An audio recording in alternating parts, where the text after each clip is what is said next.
tablik akbar itu hanya ada di Indonesia. Kalau di Malaysia namanya ceramah perdana. Apapun namanya, tujuannya adalah dengar dakwah. Manusia sangat membutuhkan dakwah. Ibarat hati dengan HP, itu HP kalau dia dipakai terus pasti lowbat. Dan pada saat lowbat perlu dicas. Kalau tidak dicas pasti mati. Dan kalau sudah mati, HP semahal apapun, kuota unlimited sebanyak apapun, pasti tidak bisa lagi digunakan. Begitu juga dengan hati.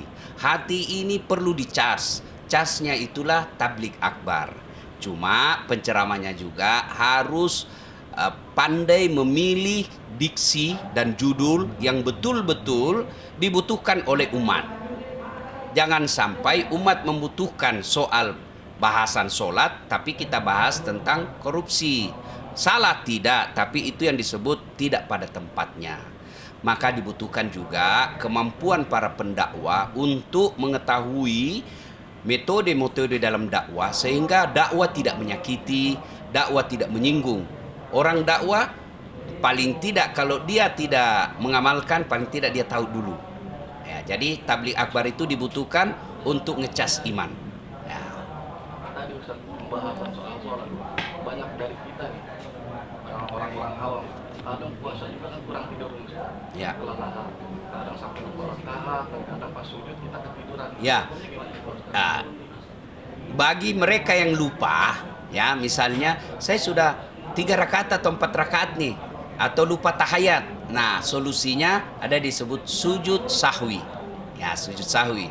Tapi sepertinya ini hanya terjadi bagi mereka adik-adik kita yang lagi belajar agama, yang kembali ke jalan yang lurus. Tadinya waktu kuliah, lupa Allah, sholatnya hampir tidak pernah dalam sepekan. Masuk Ramadan dapat hidayah, nah biasanya terjadi seperti ini.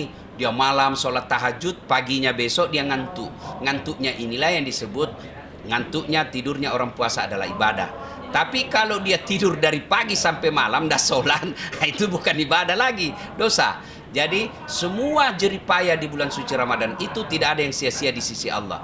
Napasnya kita saja itu bagi orang-orang yang berpuasa dianggap zikir.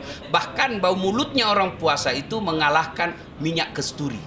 Nah, jadi semua diniatkan dengan lillahi ta'ala. Berarti orang puasa itu juga diwajibkan harus sholat. Ya, itu kan rukun iman. Rukun Islam. Rukun Islamnya ada 5. Satu diantaranya mendirikan sholat. Yang kedua adalah bayar zakat. Nah, itu jadi sholat dengan puasa tidak boleh dipisahkan. Ada 3 perintah Allah yang disebut perintah serangkai. Artinya rangkaiannya tidak bisa jalan apabila tidak dijalankan yang rangkaian satu. Contoh yang namanya serangkai, yaitu sandal.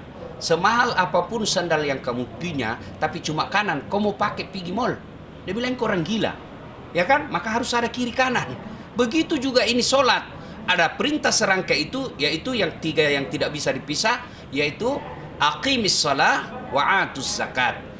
Bayar salat, bayar zakat, keluarkan zakat.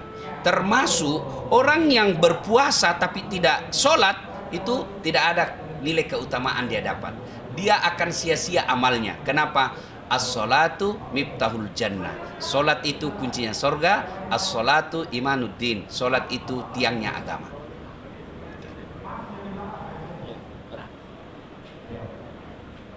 Misalnya kita lagi sujud Ustaz, terus kita sambil ini tapi ketiduran. Itu alasan kelelahan, tapi hukumnya itu gimana Ustaz? Ya, kalau dia betul-betul tertidur, ya itu tidak ada hukum buat dia. Tapi sekira tidak ada lah orang sujud tertidur sampai berjam-jam. Enggak, paling hilang ingatan sedikit, tertidur, tak. Ya, itu biasanya terjadi bagi orang-orang yang baru belajar agama. Kalaupun dia tertidur, betul-betul tertidur, tidak ada hukum buat mereka orang yang tertidur. Nah, kemudian kalau sudah terlanjur tidur sampai ngorok, bangun, batal sholatnya. Kalau dia ngorok.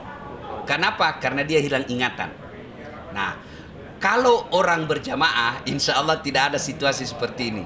Maka supaya kau tidak tertidur, jamaah. Dan memang sering saya dapat, sering. Saya waktu umroh juga, kalau imam kan tarawih itu kan panjang sekali. Biasa ada kawan yang dia sujud lama, ditarik. Ya, kalau dia tidurnya, orang di kampung saya bilang, tidur ayam-ayam, antara sadar dengan tidak, itu tidak membatalkan. Tapi kalau dia betul-betul tertidur sampai ngorok, batal. Karena salah satu yang membatalkan wudhu adalah hilang ingatan. Berarti kalau kita di sampingnya, kita boleh menegur. Ya, dia jangan tegur, bangun, tak batal sholatnya, tapi tarik saja, tarik atau tepuk. Dan itu biasa, banyak terjadi seperti itu. Kalau lelahnya karena semalam suntuk dia sholat tahajud, paginya dia kerja sampai sore, kemudian cari nafkah, kemudian sholat tarawihnya ternyata dia tertidur, itu tidurnya adalah ibadah.